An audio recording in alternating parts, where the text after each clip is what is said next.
Divisible profits part 3 विभाजन योग्य लाभ।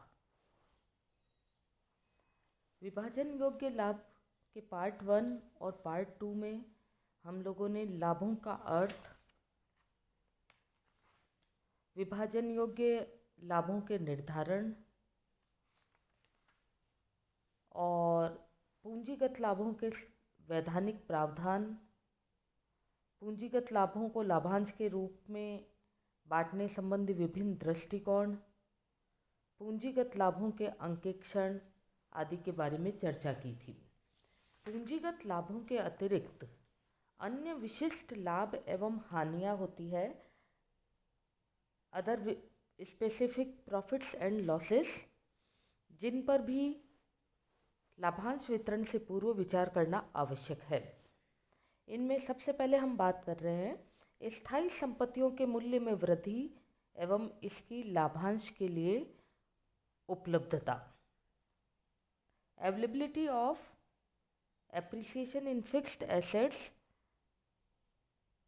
As dividend. यहाँ पर मूल्य गलत लिख दिया गया है तो स्पेलिंग में थोड़ा सा करेक्शन कर लें। कंपनी की स्थायी संपत्तियों के मूल्य में वृद्धि को पूंजीगत वृद्धि या कैपिटल एप्रिसिएशन कहा जाता है। दूसरे शब्दों में, यदि कोई स्थायी संपत्ति उसके लागत मूल्य से अधिक मूल्य पर बेची जाती है तो जो अधिक मूल्य प्राप्त होता है वह पूंजीगत लाभ होता है, और पुनर्मूल्यांकन द्वारा पुस्तकों में उसके मूल्य में वृद्धि कर दी जाती है तो उसे पूंजीगत वृद्धि कहते हैं। इसके परिणाम स्वरूप कृत्रिम लाभों में वृद्धि हो जाती है। पूंजीगत वृद्धि दो कारणों से होती है। कतिपय संपत्तियों का मूल्य बाजार में स्थायी रूप से बढ़ जाना। यदि किसी संपत्ति का मूल्य बाजार में स्थायी रूप से बढ़ जाता है तो यह माना जाता है कि उसका पुनर्मूल्यांकन किया जाए और उसे लेखा पुस्तकों में नए मूल्य पर प्रदर्शित किया जाए। इस प्रकार की वृद्धि से पुस्तकों में जो लाभ दर्शाया जाता है वह काल्पनिक लाभ होता है, क्योंकि संपत्ति को वास्तविक रूप में नहीं बेचा गया है। अतः इस प्रकार के लाभों का उपयोग लाभांश वितरण में नहीं किया जा सकता, क्योंकि यह नकद में वसूल हुआ लाभ नहीं है। दूसरा है संपत्तियों का गत वर्षों में आवश्यकता से अधिक मूल्यह्रास को अपलिखित कर देना। ऐसा करने से संपत्तियों का मूल्य पुस्तकों में कम हो जाता है और उनके मूल्य में वृद्धि की जा सकती है। यह वृद्धि उस सीमा तक की जा सकती है जिस सीमा तक उन पर गत वर्षों में अधिक डेप्रिसिएशन लगाया गया हो। इस प्रकार के से संपत्तियों के मूल्य में वृद्धि करने से जो लाभ होगा वो पूंजीगत लाभ नहीं होगा और उसका लाभों के वितरण में प्रयोग नहीं किया जा सकेगा। यदि बुक्स में गत वर्षों में ऐसी हानियां आगे लाई गई है जिन्हें अभी तक अपलिखित नहीं किया गया है, तो ऐसे लाभों का उपयोग पहले इन हानियों को अपलिखित करने में किया जाता है और जो शेष लाभ रहते हैं उसको लाभांश वितरण में काम लिया जा सकता है। ऐसा स्टेपले वर्सेस दीट ब्रदर्स लिमिटेड 1924 के मामले में कहा गया था, जब गत वर्षों से ख्याति की राशि पर प्रति वर्ष बहुत ऊंची दर से डेप्रिसिएशन काटा और इस राशि को पुस्तकों में पूर्ण रूप से अपलिखित कर दिया गया। इसके कारण लाभ हानि खाते में हानि प्रदर्शित की, जबकि कंपनी ने लाभ कमाया था। संचालकों ने ख्याति की अपलिखित राशि को वापस ख्याति खाते में लिखकर लाभ हानि खाते की हानि को अपलिखित करना चाहा, ताकि शेष राशि और चालू वर्ष के लाभों में से संचयी पूर्वाधिकारी अंशों पर पिछले 3 वर्ष के बकाया लाभांश का भुगतान कर सके। इस पर न्यायालय ने निर्णय दिया कि कंपनी लाभांश का भुगतान कर सकती है।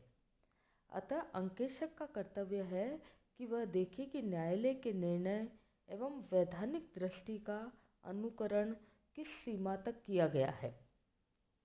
इसके अतिरिक्त उसको विभाजन योग्य लाभ के संबंध में अपना दायित्व एवं कर्तव्य समझने चाहिए और कंपनी के पार्षद सीमा नियम, अंतर नियम, लेखांकन के सिद्धांत, लेखांकन मानक, न्यायालय के निर्णय और वैधानिक दृष्टिकोण की ओर विशेष ध्यान देना चाहिए।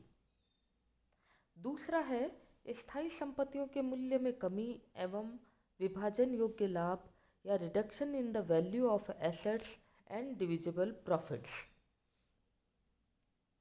यदि कंपनी की स्थायी संपत्तियों के मूल्य में इतनी गिरावट आ जाए कि उनके पुस्तक मूल्य भी बाजार मूल्य से अधिक दिखने लगे तो ऐसी हानि को पूंजी हानि कहते हैं। इसे लाभांश के लिए उपलब्ध कराने के संबंध में कंपनी अधिनियम में यह व्यवस्था है कि लाभांश घोषित करने से पहले संपत्तियों के मूल्य में कमी होने के कारण हुई हानि को अपलिखित किए बिना लाभांश का भुगतान नहीं किया जा सकता है।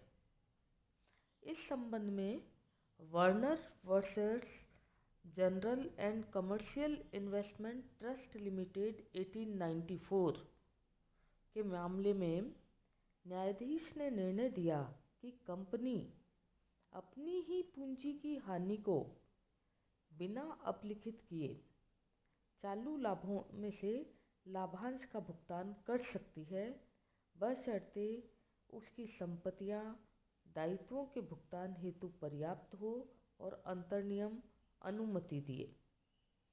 जबकि इसके विपरीत Bolton versus Natal land and colonisation company limited 1891 के मामले में यह निर्णय दिया कि कंपनी गत वर्ष की पूंजी की हानि को अपलिखित किए बिना लाभांश का भुगतान कर सकती है।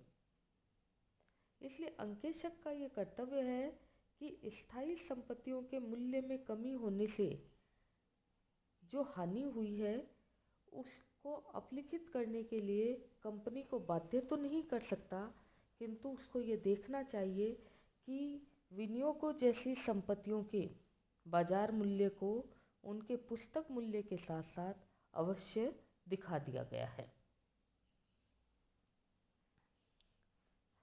तीसरी बात हम कर रहे हैं क्षयी संपत्तियों का मूल्यह्रास एवं विभाजन योग्य लाभ, depreciation of wasting assets and divisible profits.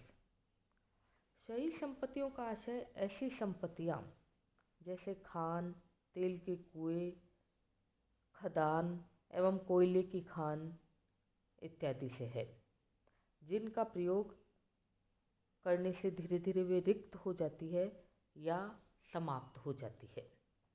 इसलिए क्वेश्चन यह है कि इन संपत्तियों के खाली होने से इनके मूल्य में जो कमी होती है, क्या उसे विभाजन योग्य लाभों की गणना करने के लिए लाभों में से घटाना आवश्यक है। इसके संबंध में विभिन्न दृष्टिकोण हैं। कंपनी अधिनियम के अनुसार वेस्टिंग एसेट्स पर मूल्यह्रास का आयोजन करना आवश्यक नहीं है। धारा 123 के अनुसार सभी संपत्तियों पर डेप्रिसिएशन का आयोजन करना अनिवार्य है, किंतु इस धारा में भी क्षयी संपत्तियों के बारे में उल्लेख नहीं है। व्यावसायिक दृष्टिकोण यह है कि क्षयी संपत्तियों पर मूल्यह्रास काटना अनिवार्य है। इसके अलावा न्यायालय दृष्टिकोण की बात करें तो Lee versus Neuchatel asphalt company limited के मामले में यह निर्णय दिया गया कि लाभांश बांटने से पूर्व क्षयी संपत्तियों पर मूल्यह्रास के लिए आयोजन करना आवश्यक नहीं है। यदि कंपनी का निर्माण मुख्यतया क्षयी संपत्तियों पर कार्य करने के लिए ही हुआ हो और कंपनी के अंतर्नियमों में ऐसा प्रावधान नहीं है जिसके तहत विभाजन योग्य लाभों की गणना हेतु क्षयी संपत्तियों के मूल्य में हुई कमी को घटाना आवश्यक कर दिया हो, तो ऐसी स्थिति में कंपनी ऐसी हानि को घटाए बिना लाभों का लाभांश के रूप में वितरण करती है, तो लाभांश पूंजी में से लाभांश का वितरण नहीं माना जाएगा। इस संबंध में ऑडिटर को चाहिए कि वह प्रबंधकों को सही संपत्तियों पर मूल्यह्रास का आयोजन करने के लिए सलाह दे और यह देखे कि वास्तव में मूल्यह्रास का आयोजन किया गया है या नहीं। यदि ऐसा नहीं किया गया है तो उसे इस तथ्य को अपनी रिपोर्ट में दे देना चाहिए। चौथा है चल संपत्तियों के मूल्य में कमी एवं लाभांश के लिए उपलब्धता। Reduction in the value of current assets and divisible profits. यदि कंपनी की चल संपत्तियां जिसमें डेटर्स, स्टॉक, बिल्स रिसीवेबल आदि शामिल है, उनके मूल्य में कमी हो जाती है तो वह आयगत हानि होगी, जिसे उसी वर्ष के लाभ हानि खातों से अपलिखित करना आवश्यक है ताकि सही लाभ ज्ञात किया जा सके। यहाँ यह महत्वपूर्ण प्रश्न है, क्या लाभ बांटने से पूर्व चल संपत्तियों पर हुई हानि को अपलिखित करना अनिवार्य है? इसके संबंध में कई दृष्टिकोण हैं। जैसे वैधानिक दृष्टिकोण के अनुसार चल संपत्ति में हुई हानि को चालू वर्ष के लाभ से अथवा पिछले वर्षों के लाभ के योग से अपलिखित किया जाए। व्यापारिक दृष्टिकोण या कमर्शियल व्यू यह है कि चल संपत्तियों का मूल्यांकन चिट्ठे की तारीख पर लागत कीमत या बाजार मूल्य, जो भी दोनों में से कम हो, उस मूल्य पर किया जाता है। अतः इन संपत्तियों का मूल्य यदि लागत कीमत से कम है तो उस हानि को अपलिखित कर दिया जाता है। इसके अलावा न्यायिक दृष्टिकोण से लंदन एंड जनरल बैंक और Arthur E green and company versus the central advanced and discount corporation limited के मामले में डूबत ऋणों को अपलिखित न करके देनदारों के रूप में दर्शाया गया।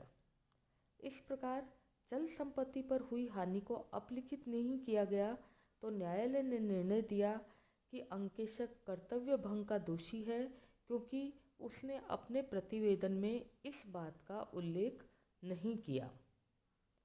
इस संबंध में अंकेशक का कर्तव्य है कि वह जांच करे और देखे कि यदि चल संपत्ति से संबंधित हानि को अपलिखित नहीं किया है तो संचालकों को इसके लिए सुझाव दे। यदि उसके सुझाव को नहीं माना गया है तो उसे अपनी रिपोर्ट में इस बिंदु को उल्लेखित करना चाहिए, अन्यथा वह कर्तव्य भंग का दोषी माना जाएगा। धन्यवाद।